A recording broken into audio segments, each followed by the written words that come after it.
Bartender. You're welcome. Thanks.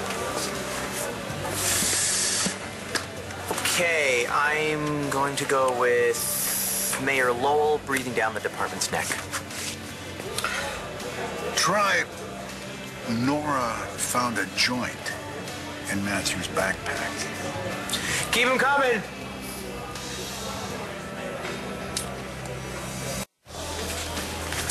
I didn't want to believe it. Matthew was such a good kid. He still is a good kid. He denied it, though, Balsam. He looked me right straight in the eye and said he'd never seen that joint before. Then, he tried to pin the whole thing on Cole Fornhart. First line of defense, deny everything. When that didn't work, he said that he was holding it for a friend of his. Second line of defense, pass the buck. This is funny to you, Balsam? No, Bo. No, absolutely not.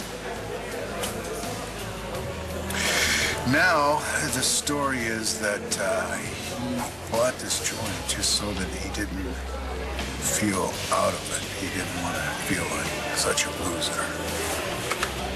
Well, he didn't smoke it, right? No, Nora found it in time. But you know what he said to me? It's not that big a deal. Everybody does it. He's got a point. It really isn't. I mean, you've tried it, right?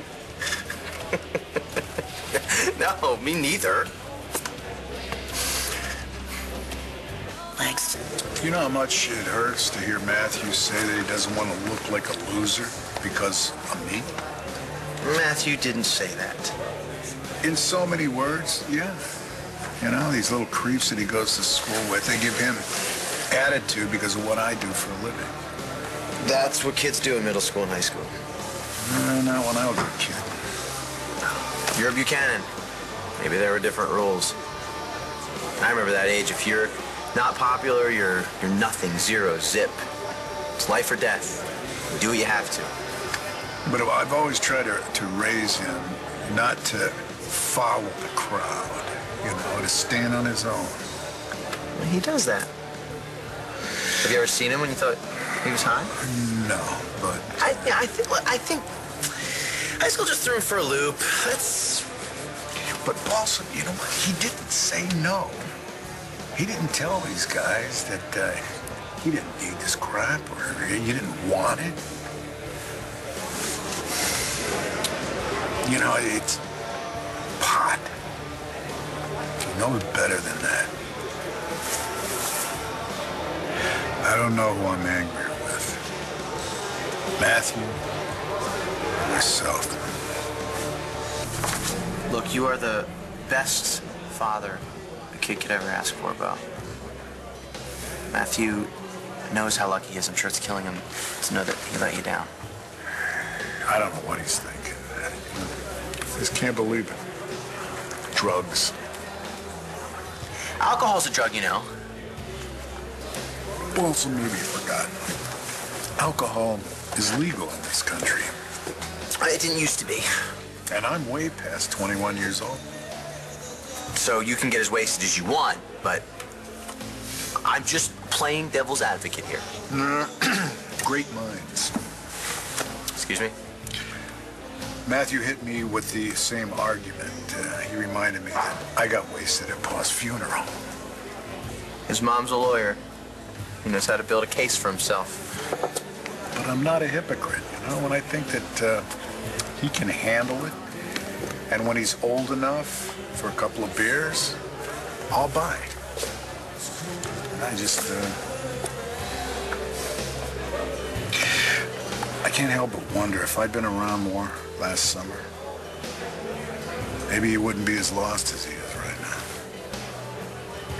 I don't think he's lost. I just think he's trying to find his way.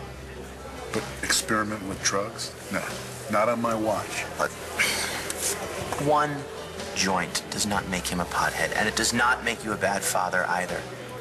When did you become the voice of reason? I just had the talk with Shane. Oh, sex? How'd that go? Way better than I expected. Congratulations. Don't get me wrong. As soon as I find out he's sleeping with somebody, I'll probably be freaking out. All right. So what did you tell him without getting technical? Oh, that he has to think about the consequences, not just about getting to third base. You know what? You're really getting this father-son thing down, aren't you, Boston? Who knows? Maybe there's hope for you someday, too. Don't push it. It would be a really bad move to pressure Matthew to narc on his friends. I'm the commissioner of police. I know that, and like you said, so is everybody else in Matthew's school. If you put him in this position... And he'll never forgive me? Is that it? Yeah. Then that's a chance that I'm willing to take. I still think there's a better way to handle this without ruining Matthew's life. You know, maybe there is a better way.